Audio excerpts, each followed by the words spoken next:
Hello and welcome to the Evercade Retreat. My name is Gene Joke and today I'm reviewing Tomb Raider 2 as found on Tomb Raider Collection 1 on the Evercade. Coming out pretty much just a year after the first Tomb Raider 2 is largely more of the same, however it does add a few bells and whistles. There are more weapons and Lara can now use flares to light up the dark areas, although there are a limited supply of these.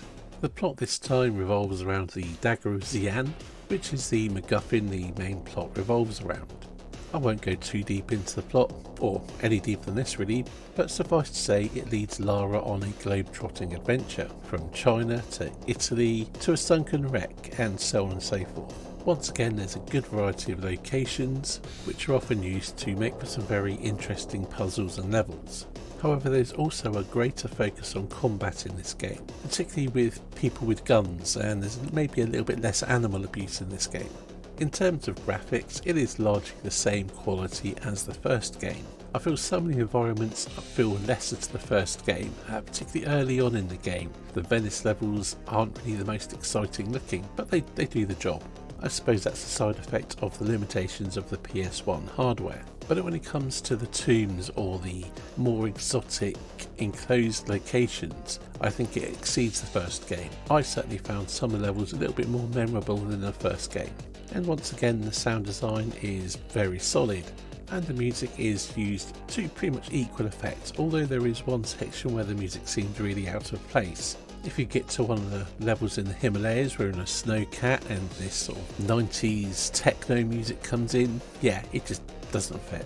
Now on the gameplay front it is largely the same. The controls feel slightly tightened or made a little bit more forgiving, but no major changes, aside from the flares and the extra weapons. And the additional weapons are very much needed considering how much more combat there is in the game. Although there is more combat, there's still plenty of puzzles. Although some I do feel aren't quite up to the standard of the first game.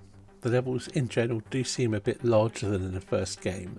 Maybe my imagination, maybe it's the design and the way things are laid out, and many of these levels do maybe go on a tiny bit too long, but also the game as a whole does as well. It could definitely have done with maybe a little bit of trimming of the fats with some of the levels, or combining a few into one. As I mentioned, many of the levels are a bit bigger than those in the first game, but there's also more of them. Another negative is that some of the puzzles or the solutions to beat the levels essentially break the previously established game logic. Windows you can blast through where any other encounters of those types of windows you can't blast through. Switches that don't look like every other switch in the rest of the game or the first two. Loads them and spend ages running around in circles trying to find where to go next. Although there aren't many instances of this, that can lead to some frustration.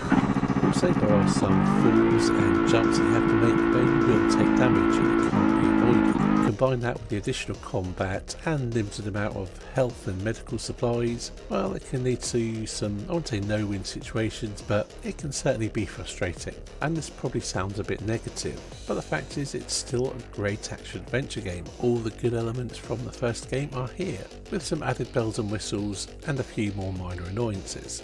Overall, it's a fairly ideal sequel. More of the same with a few bells and whistles, but it doesn't do anything to radically change or alter the formula. And there's a couple of elements I've kind of glossed over. The vehicles are not spectacular, they do work well and just add a little bit of variety to the gameplay. The addition of flares does work very well. Some levels, conserving your flares and using it at the right time is pretty essential, and there are some less obvious mechanics at play in the game which you don't really think about until you get there. Such as on one of the later levels you go to a temple filled with monks. If you shoot the monks by accident they'll turn on you, otherwise they'll assist you in taking out the enemies. It's a small, perhaps unessential touch, but it really does alter how you can play that level.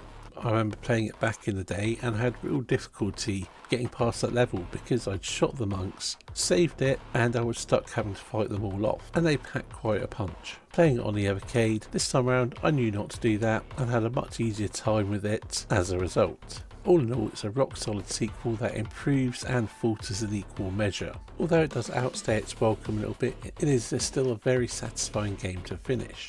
To put it in my overall rankings of every Evercade game ever, it has to go just below the original Tomb Raider, in at the number 2 spot, and currently sits just above Hummings. That's it for this review. Thanks for watching, and I'll see you in the next video.